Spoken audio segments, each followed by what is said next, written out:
Hi gang, Dan here, the Living Room Guitarist. Welcome into another episode. Come on into the living room. It's a place where you don't have to stress out about how good you are as a guitar player or how good your stuff is. It's all good, whether you've been playing for just a few months and learned just a few chords, or you've been playing for years or decades. We're all just loving the instrument and enjoying playing guitar just because we like to create and make music. So come on in and join us. We're at livingroomguitarist@gmail.com if you'd like to submit something. Maybe you've seen something on a past episode. Maybe you've got a little piece of material, kind of unfinished musical business you'd like to send around the virtual living room here. Have your fellow players kind of take a shot at it. We all help each other develop our tunes because we just love to play guitar and we enjoy the creative process, challenging each other, validating each other, supporting each other as players, and just enjoy making music. So this is the, let's call it the Attitude and Aspirin episode. You'll find out why in a second.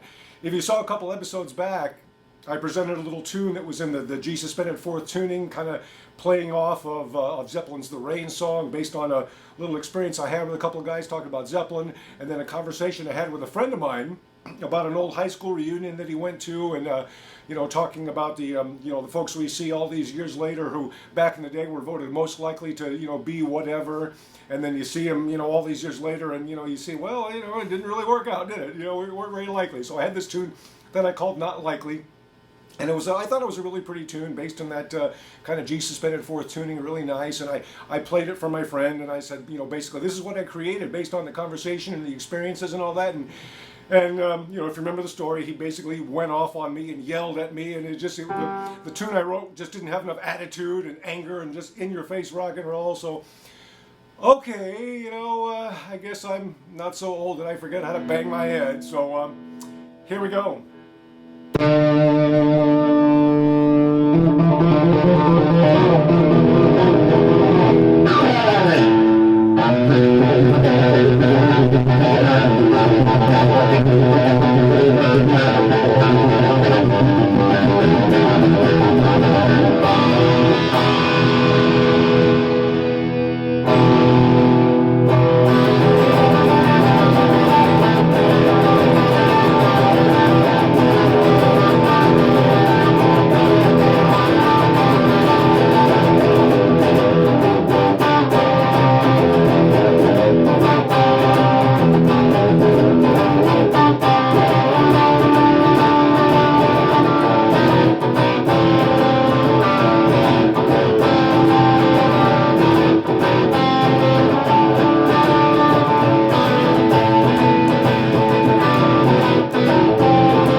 There's a tune in there somewhere, I think, but it's got some attitude, and I need an aspirin. I've got the amp turned away from me. It took a while to find the right settings, just all the right effects and everything, and just give it the right kind of growl. But it's just sort of in your face, a little bit more anger rock, I suppose. Let's see what happens. But I'll talk you through it. Maybe you can have some fun with it and, add your own creative spin to it, your own ideas, and maybe this can become something just for fun. You can play in your living room, or maybe, when everybody's gone and, your neighbors are away for the weekend or something, because it's loud. It needs to be loud for for that kind of attitude. But I started off just turning up. On my Strat, I've got the double humbucker down here, so I hit this button at the bottom. You can really start doing some damage there. Ow. But really, I just turned it up instead, just to get enough where I could get, just to get something started for an intro, just to let whoever's listening to this know this is going to be an in-your-face rock and roll tune. And you can just kind of play around here. I'm just on the 5th fret, 2nd string down, just kind of playing with that D note.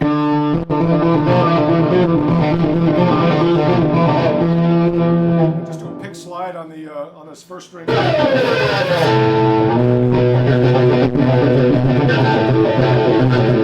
And I'm just tapping with the edge of my pick here on the. So I've got 7th fret, and I'm just going to hit on the, 8 and 9 maybe. Slide it back to 5, and then just hit on 6 and 7. Slide it back to 3, and maybe tap on 5 and 7.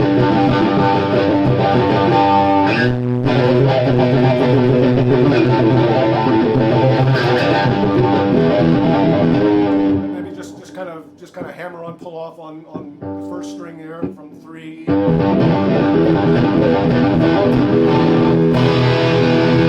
Just get to an E chord, and really you think about what AC/DC used to do back in the day. They would just take open 1st position, 2nd position chords and just totally distort them and rock them up, and you can make great sounds, just great hard rock sounds, just driving rock with basic chords with just the right kind of setup on your rig here. So what I just got into, I just hit that E chord, and you just kind of pick a beat and ba ba ba ba ba ba ba ba ba ba ba, right? So I just started strumming a little bit aggressively, and I just went E, C, D, C, D, A, and then back. So E, C, D, C, D, A, and the strumming pattern is just kind of a.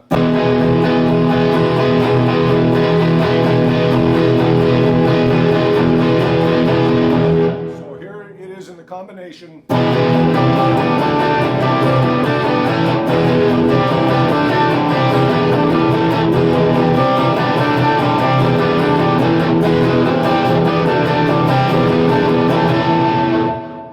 Turn that down a little bit, shall we, for our demonstration purposes. All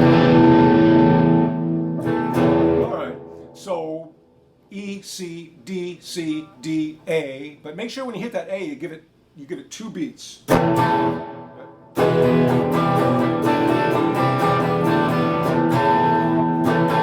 just down up, let it ring out, and then I just came to a kind of open E here on the 2nd fret, and just kind of finger off that 3rd fret. Go to a G and an A, or just like I did, a little bit of a G, D, and C. Back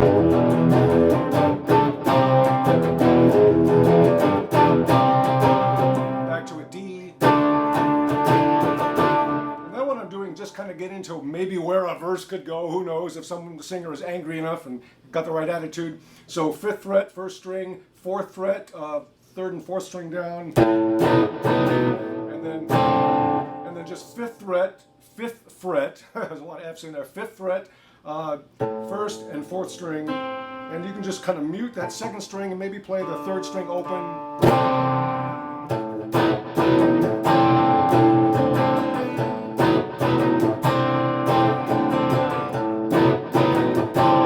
If you're good at palm muting, you can try some palm muting there just to give it that little bit of flavor.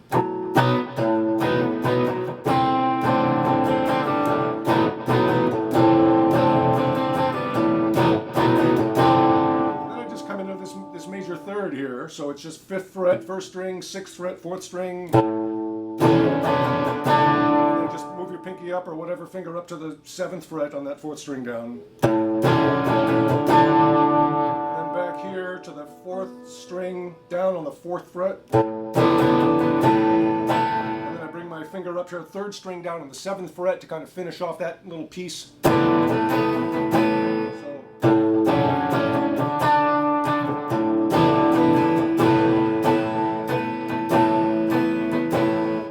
Back and do it again.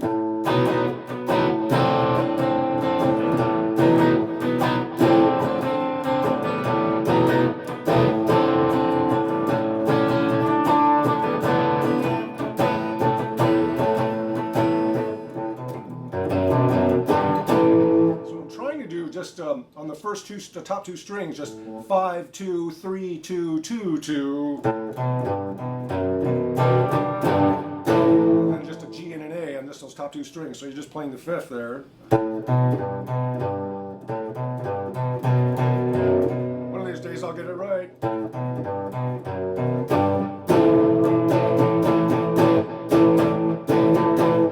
Come into different little sections, you know, for a bridge or whatever. I'm just trying just kind of a D and just pulling off.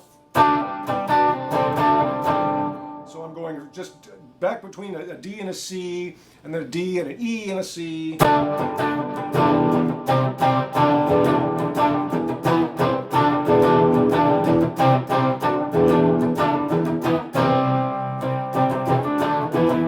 Sometimes I do this D chord down here.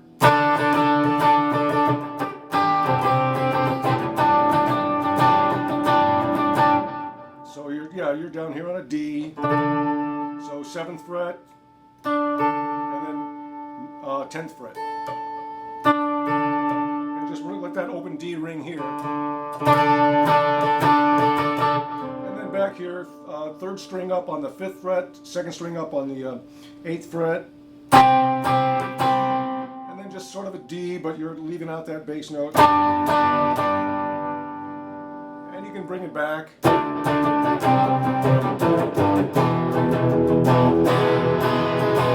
if you want to do that little run again on the so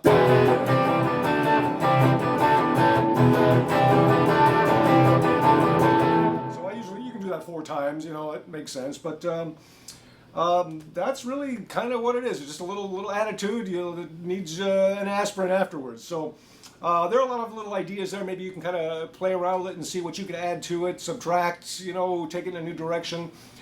Just some kind of more hardcore, driving in your face sort of rock and roll ideas way there, just to have fun in your own living room.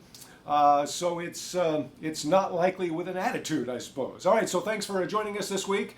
If you'd like to be a guest on the show, love to have you. You're absolutely welcome. We just love the art of expression and creativity on our fretboards because we love to play. So we'll see you next time on the Living Room Guitarist. Thanks for joining us.